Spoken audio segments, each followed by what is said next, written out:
Matter chapter जब आप and कर देते हो तो पूरे चैप्टर के अंदर आपने क्या क्या पढ़ा? पहला पढ़ा मैटर, दूसरा पढ़ा characteristics of particle of matter, और तीसरे नंबर पे हम लोग पढ़ते हैं क्या? States of matter. ठीक है, जब आपको मैटर की स्टेट पता चल गई, इसके बाद आपने क्या पढ़ा? क्या पढ़ा आपने? एक तो टेम्परेचर के कन्वर्जन पढ़े, आया ना? टेम्परेचर के कन्वर्जन, जैसे डिग्री सेल्सियस से केल्विन में, केल्विन से डिग्री सेल्सियस में। और इसके साथ साथ आपने ये भी देखा कि किस तरह से चेंज लाया जा सकता है, किसमें? स्टेट्स ऑफ मैटर में। और फिर उसमें आपने बहुत सारी चीज़ें पढ़ी छोटी छोटी सी, लाइक बॉइलिंग पॉइंट क्या होता है, मेल्टिंग पॉइंट क्या होता है, लेटेंट और हीट ऑफ फ्यूजन क्या होती है, लेटेंट हीट ऑफ वेपराइजेशन क्या होता है, ये सारी चीज़ें हमने डिस्कस की। ठीक है, इसके बाद जब चैप्टर हमारा आगे बढ़ा तो हमने लास्ट टॉपिक क्या पढ़ा? इवेपोरेशन एंड इसके जो भी फैक्टर्स हैं, फैक्टर्स अफेक्टिंग इवेपोरेशन। ठीक है, ये हमारा पूरा एक चैप्टर है जिसमें ये थ्योरी आपने पढ़ी है। ठीक है, अब बात आती है इन पर बेस्ड क्वेश्चंस की। तो कुछ क्वेश्चंस ऐसे हैं जो हम लोग डिस्कस कर चुके हैं, लाइक जैसे characteristics of particle of matter पर हम लोग डिस्कस कर चुके हैं इन टेक्स्ट क्वेश्चन पहले से ही। हमने स्टेट्स ऑफ मैटर के भी कुछ क्वेश्चंस डिस्कस कर लिए थे, और हमने टेम्परेचर में डिग्री को केल्विन में, केल्विन को डिग्री में बनाना भी सीख लिया था। ठीक है, और लास्ट क्लास में आपको याद अगर है तो evaporation and factor affecting evaporation से पर बेस्ड क्वेश्चंस भी हम लोगों ने किए थे कि सॉसर में टी को पीना आसान होता है ना? ये सारे क्वेश्चंस हमने किए थे। कुछ सरफेस एरिया पर बेस्ड थे इसके फैक्टर अफेक्टिंग। अब कुछ क्वेश्चंस बचे हुए हैं हमारे, हो सकता है इन टेक्स्ट में कुछ क्वेश्चन रह गए हों या बैक एक्सरसाइज क्वेश्चन रह गए हों, उनको हम आज की क्लास में डिस्कस करेंगे। ठीक है, तो सबसे पहले हम डिस्कस करेंगे, एक बार हम वन बाय वन रिव्यू भी कर लें कि सारे इन टेक्स्ट क्वेश्चन हमारे पास हैं या नहीं है। ठीक है, तो मैं एक बार देख भी लेता हूँ साथ साथ। तो पेज नंबर जो आपका 3 है, पेज नंबर जो 3 है, इनके आंसर्स आपको फर्स्ट वाली जो वीडियो है, जो डे 1 वाली वीडियो थी, जो डे 1 वाली क्लास थी, वहाँ हमने डिस्कस कर लिए हैं सारे के सारे क्वेश्चंस। ठीक है, और पेज नंबर अगर हम बात करें 4 पर, पेज नंबर 4 वाले क्वेश्चंस, ये सारे क्वेश्चंस हो गए थे। Ice float on water, gas fails, ये सारे क्वेश्चंस भी हम कर चुके हैं। ठीक है, तो ये आपको डे 2 वाली क्लास में कवर करा दिए गए थे सारे के सारे क्वेश्चंस। और फिर इसके बाद अगर हम बात करें कन्वर्जन, जो कि पेज नंबर कहाँ पर हैं? 9 पर, पेज नंबर 9 पर। पेज नंबर 9 पर जो कन्वर्जन है टेम्परेचर से, मतलब टेम्परेचर के कन्वर्जन, ये भी हमने कर लिए थे डे 3 की क्लास में। बट इसमें से 2 क्वेश्चंस और भी हैं जो अभी तक नहीं हुए हैं क्लास में डिस्कस, उनको हम डिस्कस कर रहे हैं। पेज नंबर है 9, पेज नंबर है 9, और उसका क्वेश्चन नंबर कौन सा है? 3। 1 और 2 हम कर चुके हैं, क्वेश्चन नंबर 3 क्या है? For any substance why does the temperature remain constant during the change of state. अब अगर आप पूरा चैप्टर पढ़ चुके हो तो ईमानदारी से इसका आंसर आपको पता होना चाहिए। वो ये पूछ रहा है कि जब भी स्टेट चेंज होती है तो जो टेम्परेचर है वो कांस्टेंट क्यों हो जाता है। फॉर एग्जांपल, मान लो आप वाटर को हीट कर रहे हो, ठीक है, वाटर को हीट कर रहे हो, तो हीट करते करते करते करते एक टाइम ऐसा आता है जब वो कहाँ पर पहुँच जाता है? 100 डिग्री सेल्सियस पर। तब ये जो लिक्विड है ये किस में कन्वर्ट होना स्टार्ट हो जाता है? वेपर्स या गैस कहना चाहिए, कुछ भी कह लो। ठीक है, तो लिक्विड से वेपर या गैस का बनना स्टार्ट हो गया, तो स्टेट का चेंज होना स्टार्ट हो गया। अब जब स्टेट चेंज हो रही है तो ये जो टेम्परेचर है ये क्यों चेंज नहीं होता है, ये क्वेश्चन है। ठीक, कोई बच्चा इसका आंसर कर सकता है? बोलो। करो।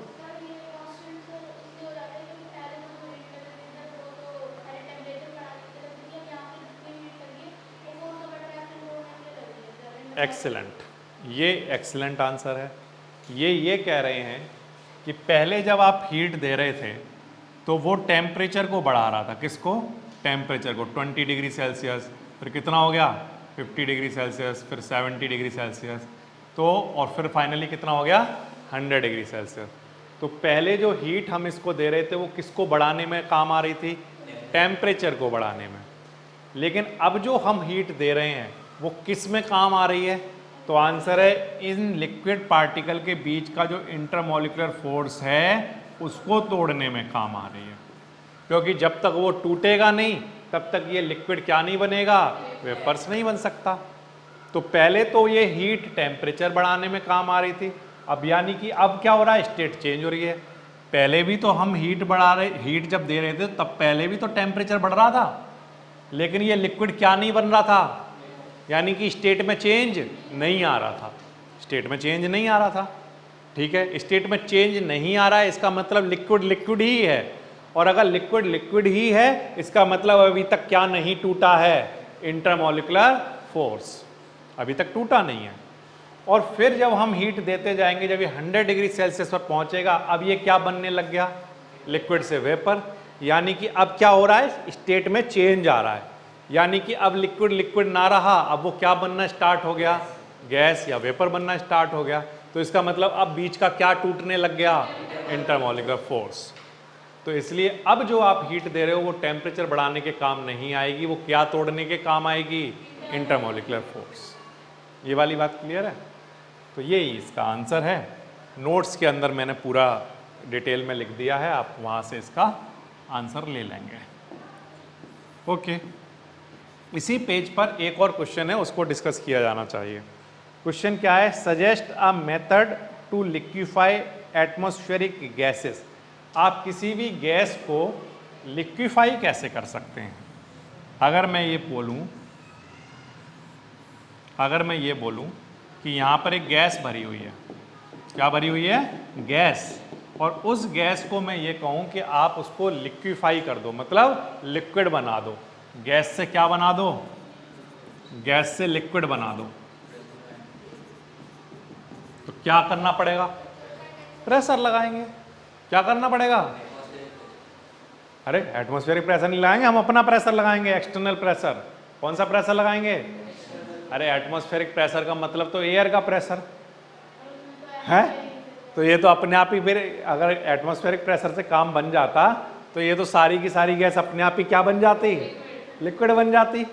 लेकिन एटमॉस्फेरिक प्रेशर नहीं, एक्सटर्नल प्रेशर लगाना पड़ेगा। तो इन पर बच्चों हम एक्सटर्नल प्रेशर लगाएंगे। कैसे लगाएंगे?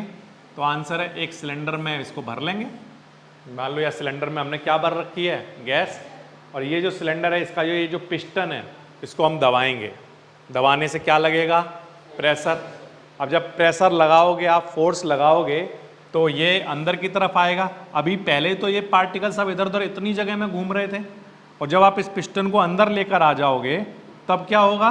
तो आंसर है यहाँ वाले जो पार्टिकल हैं, ये जो पार्टिकल हैं ये सब यहाँ आ जाएंगे, पास पास। यहाँ से कहाँ आ जाएंगे?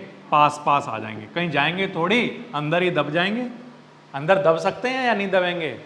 क्यों दब जाएंगे? क्यों? क्योंकि इनके पार्टिकल के बीच में क्या है? स्पेस। क्या है? स्पेस। इसलिए जब भी, जैसे ही मैं पिस्टन को दबाऊंगा ये सारे के सारे पार्टिकल दब जाएंगे। और जब वो दबेंगे, जब उन पर प्रेशर लगेगा तो वो कैसे हो जाएंगे? पास पास आ जाएंगे। और जब वो पास पास आ जाएंगे तो फिर ये कैरेक्टरिस्टिक किसकी कैरेक्टरिस्टिक है? गैस की या लिक्विड की? लिक्विड की। तो पार्टिकल जब पास पास आ गए तो हम कहेंगे अब ये गैस नहीं रहे, ये क्या बन गए? This is one way. ये एक तरीका है, ये एक मेथड है जिससे आप ऐसा कर सकते हो। एक तो तरीका हो गया कि आप प्रेशर अप्लाई कर दो, अप्लाइंग प्रेशर। अब क्या प्रेशर अप्लाई किए बिना क्या ऐसा किया जा सकता है कि हम गैस को लिक्विड में कन्वर्ट कर दें? हाँ, कैसे है? बोलो बोलो। आप एक काम करो ना सर, क्या काम करो कि ये जो गैस है, यहाँ पर जो आपने गैस भर रखी है, इसके जो पार्टिकल हैं अभी बहुत चंचल हैं। इनका मन कैसा है? चंचल मन के पार्टिकल हैं, ये इधर उधर मूव करते रहते हैं, भागते रहते हैं, इसीलिए कभी पास पास इकट्ठे नहीं हो पाते। तो इनका जो मूव करना है मतलब इनके पास क्या है? काइनेटिक एनर्जी है। तो अगर इनकी काइनेटिक एनर्जी धीरे धीरे कम कर दो, क्या कर दो? कम कर दो। और जब आप इनकी काइनेटिक एनर्जी कम कर दोगे तो इनका मन चंचल नहीं रहेगा। जो पहले इधर उधर भागता रहता था वो उधर उधर नहीं भागेगा। तो ये कैसे आ जाएंगे? पास पास। कैसे आ गए? प्रेशर भी लगाएंगे, लेकिन साथ में हमें एक काम और भी करना पड़ेगा, टेम्परेचर को कम करना पड़ेगा। तो टेम्परेचर को हम लो करके बाय क्या कर दें? टेम्परेचर को लो कर दें। जब लो कर देंगे तो ये क्या कर रहे होंगे बोलो? इनकी काइनेटिक एनर्जी कम हो जाएगी। टेम्परेचर लो करने पर इनके पास क्या नहीं रहेगी? Kinetic energy. काइनेटिक एनर्जी जब कम हो जाएगी तो ये मान लो सर अपनी अपनी जगह पर रुक गए, अपनी अपनी जगह पर रुक गए। तो जब हम कहेंगे अपनी अपनी जगह पर रुक गए तो ये तो अभी भी दूर दूर है, तो हम क्या करेंगे बोलो? थोड़ा सा प्रेशर अप्लाई कर देंगे। चलो भाई सब लोग कहाँ आ जाओ? पास पास आ जाओ। ठीक है, तो ये दोनों काम हम साथ साथ भी कर सकते हैं कि टेम्परेचर को लो कर रहे हो और साथ में क्या लगा दें? प्रेशर। अगर आप सिर्फ प्रेशर लगाओगे तो यहाँ ज़्यादा प्रेशर लगाना पड़ेगा। अगर आप प्रेशर लगाने के साथ साथ क्या कम कर दो? टेम्परेचर कम कर दो, तो आपको प्रेशर कम लगाना पड़ेगा। ठीक है, तो लिक्विफाई करने के ये मेथड्स हो सकते हैं। ठीक है, क्लियर है सबको? अच्छा, इसके बाद पेज नंबर 9 के बाद जब आप एनसीईआरटी की बुक में आगे बढ़ते हो तो फिर आपके पास पेज नंबर 10 पर कुछ क्वेश्चंस हैं जिनको हम डिस्कस कर चुके हैं। कहाँ पर?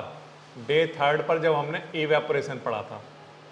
ठीक है, इवेपोरेशन के केस तब हमने ये पढ़ लिया था कि कूलर ड्राई हॉट डे में क्यों अच्छे से कूल करता है, ये पढ़ा था आपने। मटका वाला भी पढ़ लिया, परफ्यूम वाला भी पढ़ लिया और सॉसर और कप वाला भी पढ़ लिया। तो ये चारों क्वेश्चन हम लोग कर चुके हैं। ठीक है, अब आ जाओ एनसीईआरटी एक्सरसाइज पर। एनसीईआरटी एक्सरसाइज पर जब आप आते हो बच्चों तो क्वेश्चन नंबर 1 एनसीईआरटी एक्सरसाइज जो है ये पेज नंबर 12 पर है। पेज नंबर 12, इसमें पहले 2 क्वेश्चन आप कर चुके हो? यस। तो क्वेश्चन नंबर कौन सा कर रहे होगे? 3rd। क्वेश्चन नंबर 3rd के ए पार्ट का आंसर देना है सभी बच्चों को। ठीक है, क्वेश्चन नंबर 3rd के ए पार्ट का आंसर। क्वेश्चन नंबर 3rd पढ़ रहा हूं, आप अपनी अपनी बुक में पढ़ सकते हैं बड़े आसानी से। क्या क्वेश्चन है बोलो? Naphthalene ball disappear with time without leaving any solid. ऐसा क्यों करते हैं? क्योंकि नेपथलीन बॉल्स कौन सी प्रॉपर्टी रखते हैं?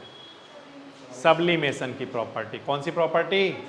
सब्लिमेशन की प्रॉपर्टी रखते हैं। इसीलिए जो नेपथलीन बॉल हैं वो डायरेक्टली सॉलिड से किस में कन्वर्ट हो जाते हैं? गैसेस में कन्वर्ट हो जाते हैं। इसीलिए नेपथलीन बॉल को जब भी हम रख देते हैं अपने कपड़ों में रख देते हैं ना, सर्दियों में आपने देखा होगा नेपथलीन बॉल्स लेकर आते हैं और कपड़ों के अंदर रख देते हैं जिससे कि कुछ इसमें स्मेल वगैरह ना आए। तो वो बॉल्स हम देखते हैं कुछ दिन बाद डिसअपियर हो जाती हैं। तो इसका मतलब वहाँ पर कौन सी प्रोसेस हो गई? सब्लिमेशन की प्रोसेस, इसीलिए वो डिसअपियर हो जाती हैं। अच्छा, बी पार्ट में वो क्या कह रहा है बोलो?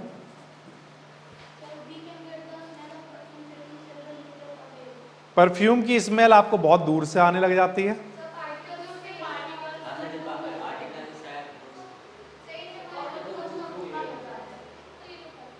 अरे सब एक साथ बोलोगे तो मुझे कुछ समझ नहीं आएगा। आप बोलो क्या कह रहे हो?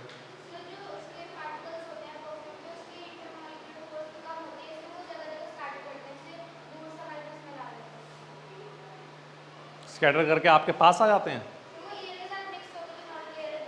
मतलब वो डिफ्यूजन की प्रोसेस हो जाती है वहाँ पर। बेसिकली डिफ्यूजन की प्रोसेस क्या होती है? वो प्रोसेस जिसमें पार्टिकल्स जो है वो क्या हो जाते हैं? एक दूसरे के साथ मिक्स हो जाते हैं, है ना। तो परफ्यूम के साथ भी ऐसा ही होता है। परफ्यूम के जो पार्टिकल्स हैं वो एयर के साथ क्या हो जाते हैं? मिक्स हो जाते हैं। और फिर एयर का तो आप जानते ही हो नेचर। एयर क्या करती है? एयर के पार्टिकल्स मूव करते रहते हैं फ्रीली। तो वो वहाँ से मूव करते करते सीधा अपने आप मेरे पास आ जाएगा और मुझे परफ्यूम की स्मेल बड़े आसानी से आ जाएगी। तो फिर से परफ्यूम का डिफ्यूजन होता है एयर में, और एयर के पार्टिकल क्योंकि फ्रीली मूव कर सकते हैं तो इसीलिए वो मूव करके हमारे पास तक आते हैं और हमें बड़े आसानी से उनकी स्मेल मिल जाती है। तो ये आसान से कुछ क्वेश्चंस गिवन है। इसके बाद क्वेश्चन नंबर 4 पढ़ो सभी बच्चे। क्या है? फोर्स ऑफ अट्रैक्शन के इंक्रीजिंग ऑर्डर में लगाना है वाटर, शुगर और ऑक्सीजन को।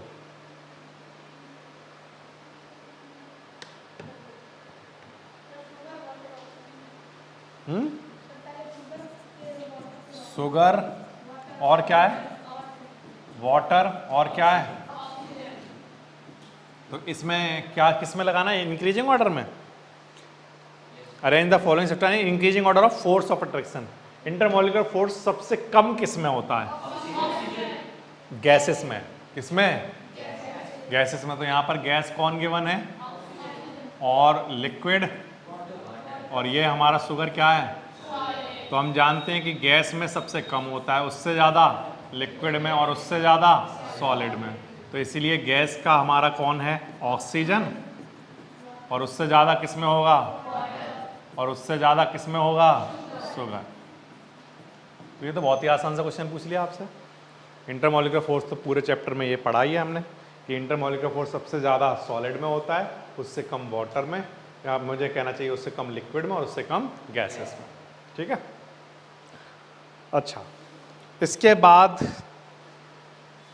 क्वेश्चन नंबर 5 पर आ जाते हैं। क्या कह रहा है क्वेश्चन नंबर 5? पढ़ो। What is the physical state of water at 25 degree Celsius? हाँ ठीक है, 25 डिग्री सेल्सियस पर वो क्या होगा?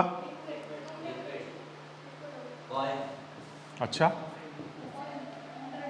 कैसा गोलगप्पा है? कह रहा बॉयल हो जाएगा। 25 डिग्री सेल्सियस पर जो वाटर होगा वो किस फॉर्म में होगा?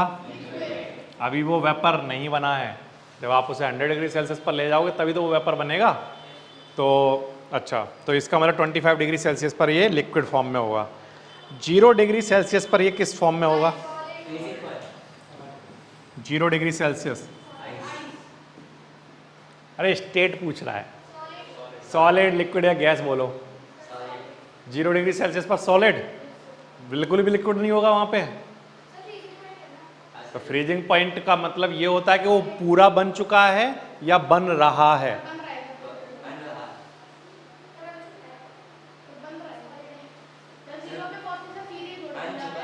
कैसे गोलगप्पे बच्चे हैं ये? पूरा चैप्टर पढ़ लिया, इनको यही नहीं पता कि जब वाटर 100 डिग्री सेल्सियस पर पहुंचता है, वाटर को मैं क्या कर रहा हूं? हीट कर रहा हूं, और हीट करने पर जब ये 100 डिग्री सेल्सियस पर पहुंचेगा तो यानी कि सारा वाटर उड़ गया। बोलो, सारा वाटर उड़ गया क्या? नहीं, 100 डिग्री सेल्सियस पर जब ये पहुंचेगा तब वहां पर सर वेपर भी होंगे और ऑल्सो क्या होगा? वाटर भी होगा। हाँ या ना बोलो। इसी तरह से जब ये वाटर की बात करें और हम इसको ठंडा कर रहे हैं, तो जब ये 0 डिग्री सेल्सियस पर पहुंचेगा तो ये क्या बनेगा? बोलो, थोड़ा सा सॉलिड बन चुका होगा, बट ऑल्सो वहां पर क्या प्रेजेंट होगा? लिक्विड भी प्रेजेंट होगा। हाँ, ये बात अलग है कि 0 डिग्री सेल्सियस पर ही बहुत देर तक ठंडा करते रहोगे तो वो सारा लिक्विड क्या बन जाएगा? आइस, यानी सॉलिड बन जाएगा। ये बात अलग है कि आप 100 डिग्री सेल्सियस पर ही इसको बहुत देर तक हीट करते रहोगे तो ये एक ना एक दिन तो सारा ही उड़ जाएगा। तो आप कह सकते हो कि सारा क्या हो गया? वेपर। लेकिन इस बात का मतलब ये तो नहीं है कि 100 डिग्री सेल्सियस पर वो सारा वेपर कह दें हम उसको, नहीं। 100 डिग्री सेल्सियस पर वो लिक्विड भी होगा और वेपर भी होगा। ठीक है। तो 0 डिग्री सेल्सियस पर भी आप ये कहो कि वो सॉलिड भी होगा, और इधर सॉलिड और इधर मैं कह देता हूं यहां पर लिक्विड। ठीक है, इधर सॉलिड और सम पार्ट उसमें लिक्विड फॉर्म में भी होगा। ये वाली बात ध्यान रखना। ठीक है, इट कैन बी इधर सॉलिड और अ लिक्विड। अब बात करो 100 डिग्री सेल्सियस की। 100 डिग्री सेल्सियस पर वाटर की क्या स्टेट होगी? क्या फिजिकल स्टेट होगी? लिक्विड और वेपर दोनों। ठीक है, तो इट कैन बी इधर बोलो, लिक्विड होगा और क्या होगा,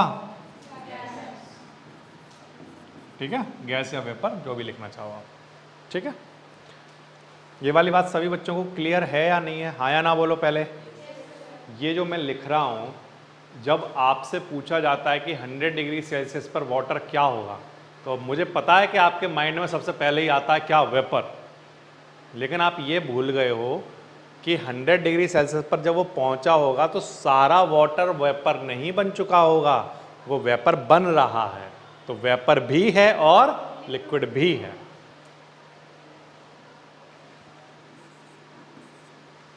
question number 6, give 2 reason to justify water at room temperature is a liquid. Water at room temperature, room temperature generally हमारा कितना होता है, 25, 35 ऐसा कुछ, आजकल 35 के आसपास चल रहा है, ठीक है, यही है रूम टेम्परेचर हमारा। तो अब 0 डिग्री सेल्सियस पर तो हमें पता है कि वो क्या होगा, आइस में बनना चालू हो, यानी सॉलिड और वाटर दिखेगा वहाँ पर, सॉलिड और लिक्विड दिखेगा। 100 डिग्री सेल्सियस पर हमें पता है कि वो लिक्विड और वेपर दिखेगा। लेकिन 35 डिग्री सेल्सियस पर वो पूरी तरह से क्या होगा, लिक्विड होगा, ठीक। तो इसको आप जस्टिफाई कैसे करोगे,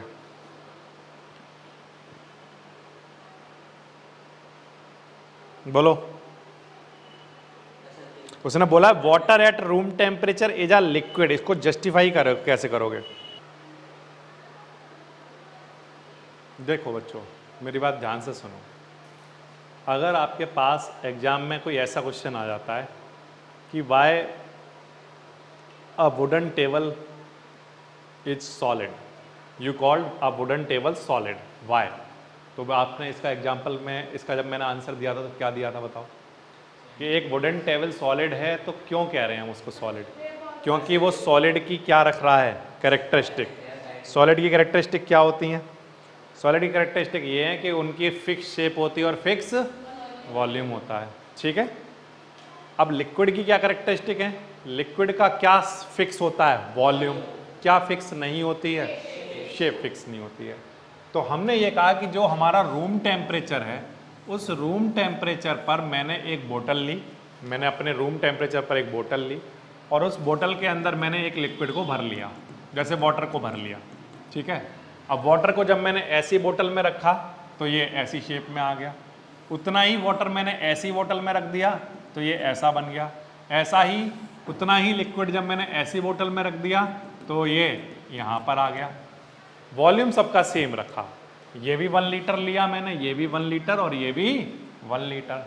तो मुझे एक चीज़ देखने को मिली, रूम टेम्परेचर पर जब मैं लिक्विड को अलग अलग तरीके की बोतल्स में रखता हूँ तो इनकी क्या चीज़ सेम रही, वॉल्यूम कैसा रहा, फिक्स देखने को मिला, बट क्या देखने को नहीं मिला, फिक्स शेप देखने को नहीं मिली।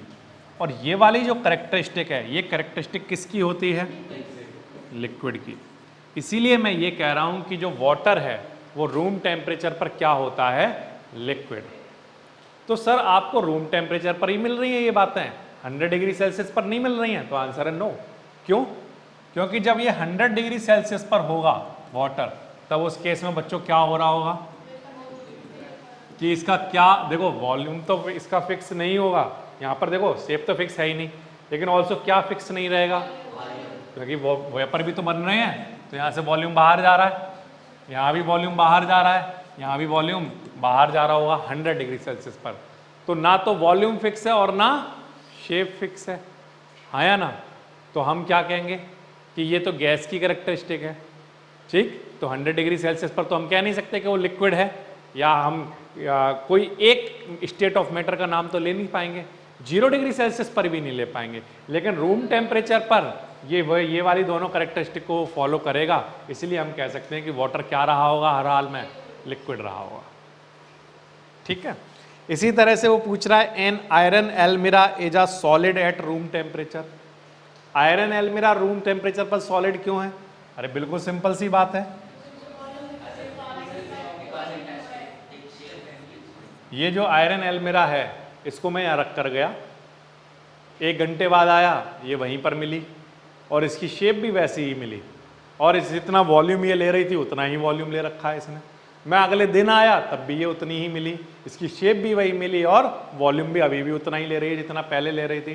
तो इसका मतलब इसका शेप और वॉल्यूम कैसा है? फिक्स है। तो इसका मतलब ये कौन सी कैरेक्टरिस्टिक को रख रही है? सॉलिड। तो इसीलिए हमने कहा ये सॉलिड है। क्लियर है बात? ओके, ये हो गया आपका क्वेश्चन नंबर 6।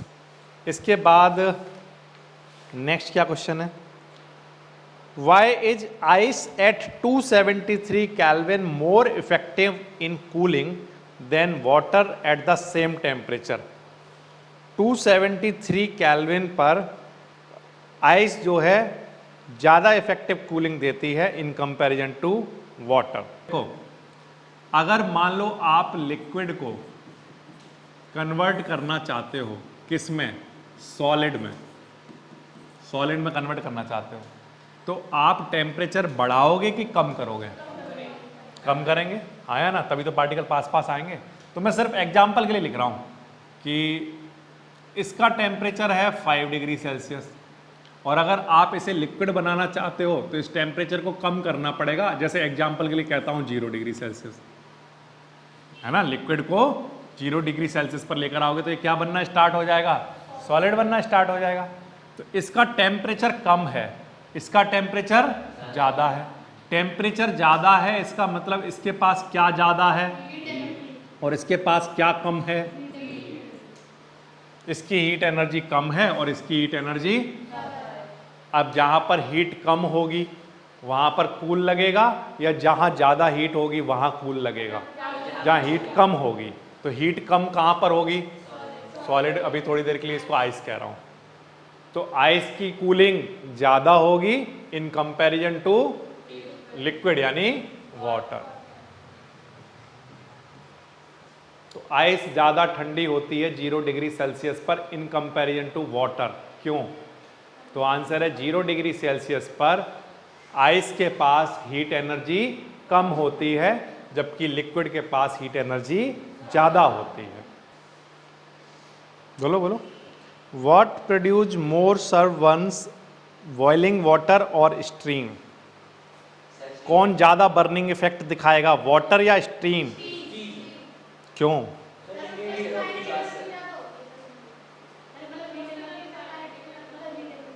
हाँ, ये बात तेरी ठीक है, ये बात मानूंगा। ये कह रहे हैं कि वाटर और स्टीम में से, वाटर और स्टीम में से किसके पास हीट एनर्जी ज़्यादा होती होगी? स्टीम के पास हीट एनर्जी ज़्यादा है। ठीक है, हीट एनर्जी ज़्यादा है और इसके पास हीट एनर्जी कम है। तो आप खुद सोचो कि मैं वाटर को डालूं या स्टीम को यहाँ पर डालूं, तो इन दोनों में से कौन सा ज़्यादा बर्निंग इफेक्ट देगा? हाँ, बॉइलिंग वाटर है। यहाँ पर भी आप इस वाले क्वेश्चन में भी मैंने सिर्फ ये एग्जाम्पल के लिए लिखा था। दोनों ही कितने पर हैं? 0 डिग्री सेल्सियस पर। यहाँ भी दोनों कितने पर हैं? 100 डिग्री सेल्सियस पर। 100 डिग्री सेल्सियस पर वाटर भी होगा और जो स्टीम निकल रही होगी वो भी होगी। तो अगर मैं ये कह रहा हूँ कि अगर उस वाटर की एक ड्रॉप यहाँ पर डाली जाए, किसकी? बॉइलिंग वाटर की, और एक स्टीम को यहाँ से पास कराया जाए आपके हाथ से, तो इनमें से कौन सा ज़्यादा जलन फील कराएगा आपको? स्टीम। क्यों? क्योंकि उसके पास क्या ज़्यादा होगी? हीट ज़्यादा होगी। ठीक है, वाटर के पास उतनी हीट। क्या कॉन्सेप्ट काम कर रहा है? देखो ना, मेरी बात ध्यान से सुनना। अगर आपको लिक्विड को सॉलिड बनाना है तो आपका टारगेट क्या होता है? लिक्विड के पार्टिकल की काइनेटिक एनर्जी को क्या कर देना? कम कर देना। तो आप लिक्विड से अगर आप सॉलिड बना दिया है आपने, तो इसका मतलब यहाँ पर काइनेटिक एनर्जी इन पार्टिकल की कम है। काइनेटिक एनर्जी कम होने का मतलब ही ये है, काइनेटिक एनर्जी आती कहाँ से है? हीट एनर्जी से। तो अगर काइनेटिक एनर्जी कम है यानी कि कौन सी एनर्जी कम है? Heat energy. और यहाँ पर काइनेटिक एनर्जी ज़्यादा है, इसका मतलब कौन सी एनर्जी ज़्यादा है? Heat energy. ठीक है, सेम कॉन्सेप्ट यहाँ पर भी आप लेकर आओ कि वाटर और स्टीम में से किसके पार्टिकल की काइनेटिक एनर्जी ज़्यादा होती होगी? स्टीम के पार्टिकल की। तो अगर यहाँ काइनेटिक एनर्जी ज़्यादा है, इसका मतलब इनके पास क्या ज़्यादा है? Heat energy. यहाँ पर काइनेटिक एनर्जी कम है उसके कंपैरिजन में, इसका मतलब इसके कंपैरिजन में यहाँ पर हीट भी कम है, इसलिए ये ज़्यादा बर्निंग इफेक्ट देगी ना कि ये। पेज नंबर 12, ठीक है। तो आपको वहाँ पर एक टेबल दिखाई देगी, दिख रही है सबको? Some measurable quantities and their unit to remember, ठीक है। ये सब आपको याद रखनी है, जिनमें से सबसे पहली जो है वो क्या है? टेम्परेचर। टेम्परेचर की जो यूनिट होती है वो क्या होती है? केल्विन। ये आपको याद रखनी है, टेम्परेचर की यूनिट क्या होती है? केल्विन होती है, ठीक है। सिंबल के है इसका। ओके, ऐसे ही लेंथ की अगर हम बात करें, लेंथ, ठीक है, ये हो गया टेम्परेचर। लेंथ की बात करें, लेंथ की यूनिट क्या होती है? मीटर। अच्छा, और मास की यूनिट क्या होती है? केजी। मास के अलावा वेट, बोलो। ग्राम होती है, वेट की यूनिट ग्राम होती है, बोलो। वेट दरअसल बच्चों एक फोर्स होता है। वेट क्या होता है?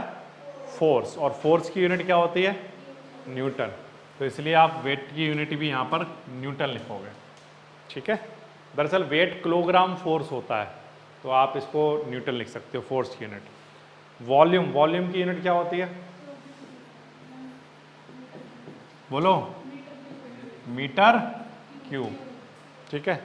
और डेंसिटी, अब डेंसिटी का फॉर्मूला बताओ क्या होता है? बोलो। डेंसिटी का फॉर्मूला क्या होता है? मास अपॉन, मास की यूनिट क्या होती है? मास की यूनिट क्या होती है? और वॉल्यूम की क्या होती है? Metre cube. तो डेंसिटी की यूनिट क्या होती होगी? Kg per metre cube. Kg per metre cube, ऐसे पढ़ोगे इसको, ठीक है। KG per metre cube. और लास्ट जो बचा है वो है प्रेशर,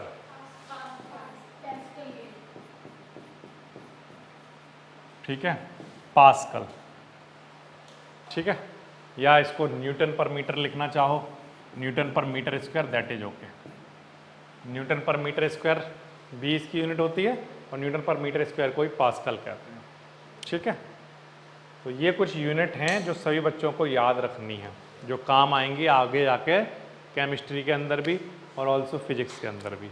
इस तरह का फिगर गिवन है, और ये ABCDEF ये प्रोसेस के नाम बताने हैं आपको। तो जो A है उसका नाम बताओ क्या है? तो आंसर है सॉलिड से लिक्विड का बनना क्या कहलाता है? फ्यूजन कहलाता है, ठीक है। अच्छा, लिक्विड से सॉलिड का बनना क्या कहलाता है? फ्रीजिंग या सॉलिडिफिकेशन भी कह सकते हो आप उसको। क्या कह सकते हो? सॉलिडिफिकेशन या फ्रीजिंग। और कोई बच्चा इसको फ्यूजन या मेल्टिंग कहता है, ठीक है। अच्छा, और अब आ जाओ लिक्विड से गैस का बनना। लिक्विड से गैस का बनना B क्या कहलाएगा? बॉइलिंग।